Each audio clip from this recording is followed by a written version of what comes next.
Los hogares dependientes de la Iglesia Católica también están en la obligación de pagar el segundo aguinaldo. Esta gestión para hablar del tema y de las condiciones en las que están asumiendo esta obligación nos acompaña Edwin Bazán, vocero de la Iglesia Católica. Muy buenos días, bienvenido a la revista.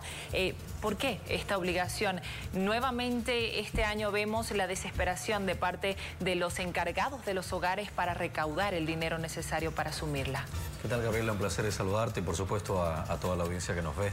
Evidentemente lo que acabamos de escuchar es solamente el caso de un hogar, el hogar Teresa de los Andes, pero son más de 30 hogares de niños en Santa Cruz que corren similar suerte, que tienen deudas atrasadas, que tienen los gastos que realizar día con día. Estamos hablando de gastos de salud, de gastos de alimentación, estamos hablando de educación, estamos hablando de infraestructura, estamos hablando de gastos de personal y un sinfín de gastos en lo que uno incurre cuando cría y cuando lleva adelante la crianza de niños.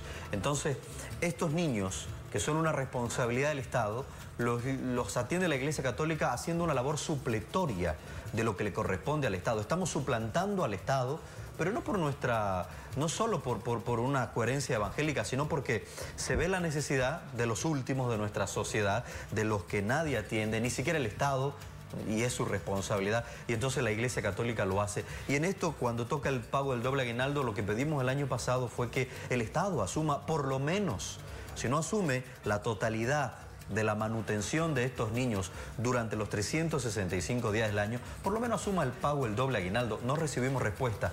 Este año le hemos pedido al Estado que excluya a los hogares, que libere a los hogares y a las obras sociales que lleva adelante la Iglesia Católica del pago del doble aguinaldo. ¿Ha habido respuesta? Estamos esperando. El comunicado lo lanzamos un día antes de ingresar a este feriado largo. Esperamos hoy una respuesta del Estado Porque nacional. ha habido una flexibilización para ciertas empresas del sector privado. ¿Para la Iglesia debería darse también una flexibilización similar? Más que flexibilización, lo que estamos pidiendo es que, reitero, libere a las obras de servicio social que lleva adelante la Iglesia Católica de esta obligación del pago del doble aguinaldo, porque no hay plata, porque no hay recursos, porque más de 30 hogares peligran de seguir endeudándose, de seguir despidiendo personal, como lo acabamos de escuchar en el hogar Teresa de los Andes, y peor aún, de disminuir la capacidad de atención a niños. ¿Qué significa esto?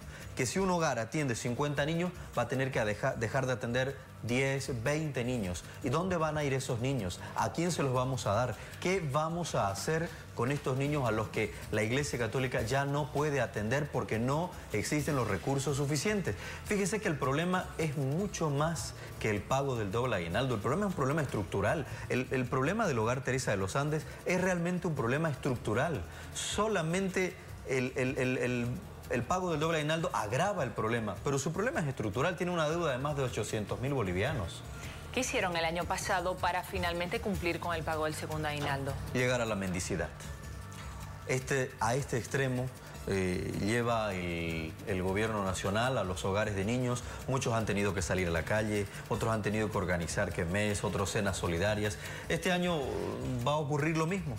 Los hogares van a seguramente a tender el brazo, una vez más saliendo a la calle para pedir la colaboración del pueblo cruceño. Desde la Iglesia Católica, oportunamente desde el Arzobispado, haremos conocer algunas actividades que buscan eso, que buscan sumar y ayudar a que los hogares puedan salir adelante en este tiempo. Porque el ministro de Economía dice que la Iglesia es considerada como una empresa privada. Habrá que preguntárselo a él, pero al ministro de Economía lo podemos hacer dar un tour, un paseo por los hogares, para que conozca, como lo hicieron ustedes el año pasado, los periodistas que visitaron y que se enteraron bien de dónde salen los alimentos, de dónde sale la luz, el agua, de dónde se le paga y el ministro, y es curioso que el ministro diga esto sabiendo que de las tres instancias del Estado, gobierno municipal, de la gobernación y del gobierno nacional, entre estos tres niveles de Estado, no hacen ni el 15% de los dineros que se necesitan para pagar personal.